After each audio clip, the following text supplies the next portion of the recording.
श्री राम के अलावा इन 4 से भी हार गया था रावण। अधिकतर लोग यही जानते हैं कि रावण सिर्फ श्रीराम से ही हारा था, लेकिन ये सच नहीं है। रावण श्रीराम के अलावा शिवजी, राजा बलि, बाली और सहस्त्रबाहु से भी पराजित हो चुका था।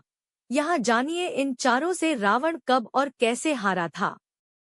बाली से रावण की हार। एक बार रावण बाली से युद्ध करने के लिए पहुंच गया था।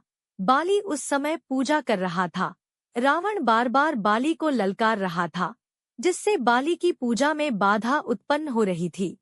जब रावण नहीं माना तो बाली ने उसे अपनी बाजू में दबाकर 4 समुद्रों की परिक्रमा की थी। बाली बहुत शक्तिशाली था और इतनी तेज गति से चलता था कि रोज सुबह सुबह ही 4 समुद्रों की परिक्रमा कर लेता था।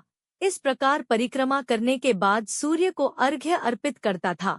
जब तक बाली ने परिक्रमा की और सूर्य को अर्घ्य अर्पित किया, तब तक रावण को अपने बाजू में दबाकर ही रखा था।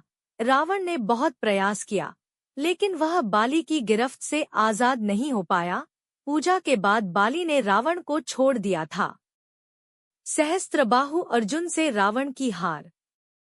सहस्त्रबाहु अर्जुन के 1000 हाथ थे और इसी वजह से उसका नाम सहस्त्रबाहु पड़ा था। जब रावण सहस्त्रबाहु से युद्ध करने पहुंचा तो सहस्त्रबाहु ने अपने 1000 हाथों से नर्मदा नदी के बहाव को रोक दिया था।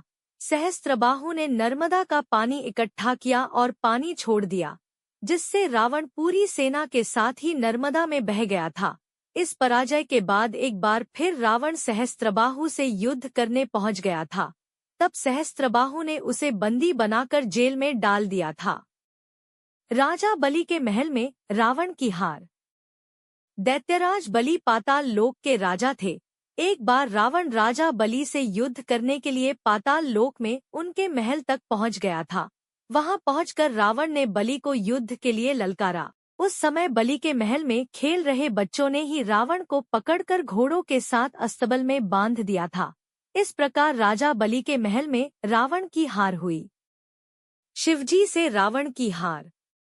रावण बहुत शक्तिशाली था और उसे अपनी शक्ति पर बहुत ही घमंड भी था। रावण इस घमंड के नशे में शिवजी को हराने के लिए कैलाश पर्वत पर पहुंच गया था। रावण ने शिवजी को युद्ध के लिए ललकारा, लेकिन महादेव तो ध्यान में लीन थे। रावण कैलाश पर्वत को उठाने लगा।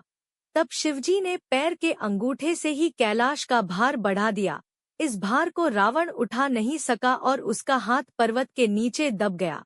बहुत प्रयत्न के बाद भी रावण अपना हाथ वहां से नहीं निकाल सका। तब रावण ने शिवजी को प्रसन्न करने के लिए उसी समय शिव तांडव स्तोत्र रच दिया। शिवजी इस स्तोत्र से बहुत प्रसन्न हो गए और उसने रावण को मुक्त कर दिया। मुक्त होने के पश्चात रावण ने शिवजी को अपना गुरु बना लिया।